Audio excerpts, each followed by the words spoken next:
आज की हमारी एटॉमिक हैबिट की जो लर्निंग है, जिसके बारे में हम बात करने वाले हैं, वो है forget about goals and focus on system instead. इसका मतलब क्या है, आइए समझते हैं। हम ऐसा मान के चलते हैं कि मैंने कोई एक टास्क लिया है जिसका फाइनल रिजल्ट जो है वो 1 साल के बाद आने वाला है, या मैं ये मान लेता हूं कि मैं किसी एग्जाम में अपीयर होने वाला हूं और मुझे 1 या 2 साल की तैयारी करनी है और उस पर्टिकुलर टाइम के बाद मुझे एग्जाम में अपीयर होना है। और उसके बाद जब मैं एग्जाम में अपीयर होऊंगा, उसके बाद जब एग्जाम का रिजल्ट आएगा तो वो डिसाइड करेगा कि मैंने अपने गोल को अचीव किया या नहीं किया। अब आप सोचिए कि गोल तक पहुंचना एक बहुत ही लंबी प्रोसेस है, एक बहुत ही लंबी जर्नी है, इट्स अ लॉन्ग जर्नी। तो इस जर्नी में बहुत सारे छोटे मोटे उतार चढ़ाव आएंगे ही। होता क्या है बेसिकली कि हमारा जब फोकस पूरी तरीके से गोल पर होता है, जनरली आप लोगों को या हम लोगों को सभी को सिखाया जाता है कि हमारी पूरी जो फोकस है वो आप गोल पर ही बना के रखिए। हमें बचपन से सिखाया जाता है, जैसे कि अर्जुन ने मछली की आंख पर निशाना साधे हुआ था, उसे आसपास कुछ दिखता नहीं है। ये बात भी सही है कि हमें हमारे गोल के बारे में जानना चाहिए, लेकिन प्रॉब्लम कहां आती है, जब हम बहुत ज्यादा ऑब्सेस्ड होते हैं हमारे गोल से, तो हमारा पूरा ध्यान अगर गोल पर शिफ्ट हो गया और अगर हमारा ध्यान प्रोसेस से हट गया तो ये दिक्कत क्रिएट कर सकता है। क्योंकि आपको जर्नी जब कंप्लीट करनी है तो किस तरह से आप रास्ता तय करते हैं, ये भी एक बहुत इंपॉर्टेंट बात है। क्योंकि अगर आप रास्ता ढंग से तय नहीं कर पाएंगे तो आपके पहुंचने की प्रोबेबिलिटी कम होती जाएगी। और अगर आप रास्ता तय करते समय छोटी छोटी चीजों का ध्यान रखेंगे तो आपके जीतने की, आपके सक्सेसफुल होने की प्रोबेबिलिटी बढ़ती जाएगी। तो यहां से हमें यह सीखना है कि हमें गोल पे ध्यान तो देना ही है। गोल एक बार अगर मैंने डिसाइड कर लिया तो it's once decided means decided. एक बार अगर मैंने गोल डिसाइड कर लिया कि मुझे काम करना है तो it's once decided, that's it.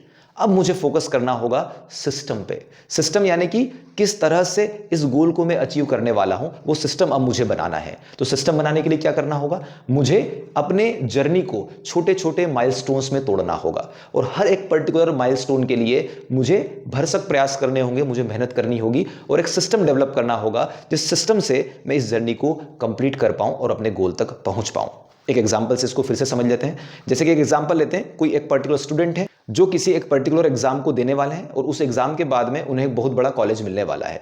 तो फाइनल गोल हो गया कॉलेज, और ये जो पूरी जर्नी है यह है एग्जाम की प्रिपरेशन।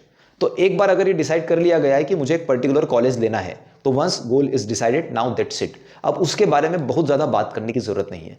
किस बारे में बात करने की जरूरत है, प्रोसेस के बारे में। प्रोसेस के बारे में कैसे बात करेंगे तो समझते हैं।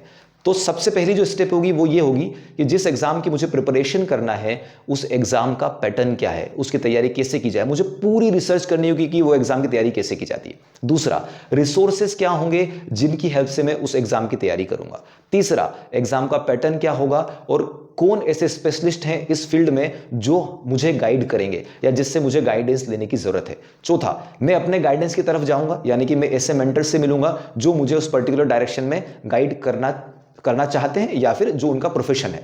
जैसे ही मैं उस डायरेक्शन में जा चुका हूं तो अब मुझे उस पर्टिकुलर सिस्टम को फॉलो करना है जो मुझे अपने मेंटर्स के द्वारा बताया जा रहा है। और पांचवी स्टेप, अगर मैं उस सिस्टम को पूरी तरीके से फॉलो कर रहा हूं तो एंड में मुझे ट्रैक करना है अपने छोटे छोटे टेस्ट के थ्रू कि क्या मैं जिस डायरेक्शन में जा रहा हूं वहां मैं छोटा छोटा रिजल्ट प्रोड्यूस कर पा रहा हूं, और पर्टिकुलरली क्या मैं हर माइलस्टोन में थोड़े थोड़े से पॉजिटिव रिजल्ट प्रोड्यूस कर पा रहा हूं।